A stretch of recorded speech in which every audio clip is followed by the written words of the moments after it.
Maestro's strength was in his playmaking rather than his goal-scoring ability, and again, his tally is more a reflection of his record-breaking number of appearances in a one-club career.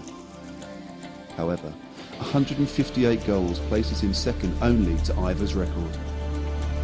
Where he was so very good, he was a good striker of the ball, great timer of the ball. And people forget he did score a lot of goals. In fact, I think he scored 22 goals in one season. I think I have to check that. But, you know, because he used to stroke the ball, he never used to try and hit it too hard. And he was great at sort of placing the ball exactly where he wanted it. This is where he was so very good.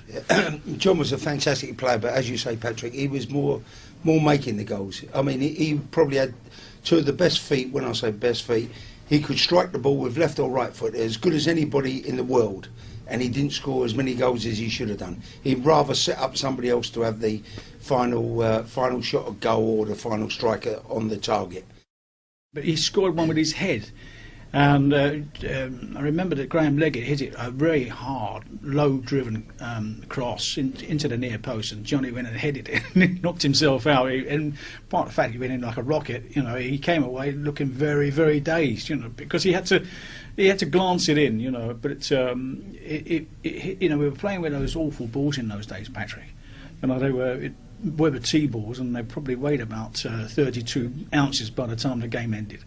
And he headed this one in, and I remember it really shook him. You know, and but it was one of the goals that I remember because he headed it.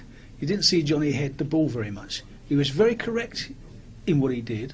Every time he did something with head foot, it was always correct. But you didn't often see him head the ball. I just think he should have scored more goals than he did. You know, when he did score a goal, it was something special. It was always from outside the box, never inside the box. As a player and as a captain, he was absolutely first class. He was one of my heroes, so I arrived at Fulham because basically of him, you know, being able to watch him perform, also watch him train and do all the things that you would expect the England captain to do.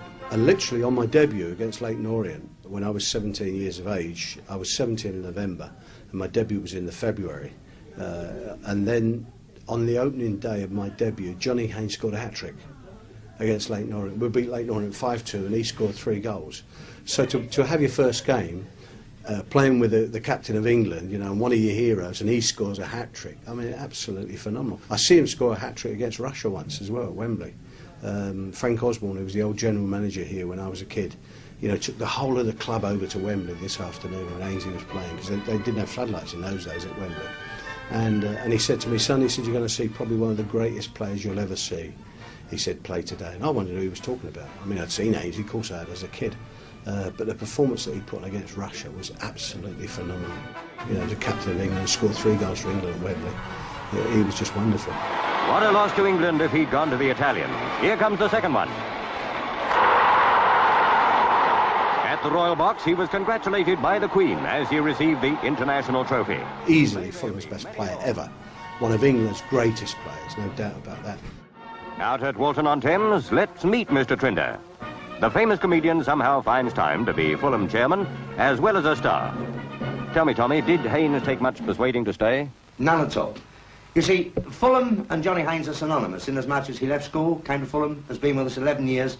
I think it was just a question of, would it be worthwhile giving up this fabulous offer? After all, there was £15,000 involved with the signing on fee, and when he found that he'd got something that was rather equitable, he said, my mind's made up, I stay with Fulham. Back at the cottage, here's Johnny himself. So you're quite happy to stay in England, Johnny? Yes, I'm very happy about the salary I'm getting. It's not as much as I would have got if I'd have gone to Italy, but I think what I'm losing it will be worth, you know, to stay in this country with my family and friends. You won't see anybody like him ever again, I don't believe. I despair of where we're going to find one like Johnny Haynes.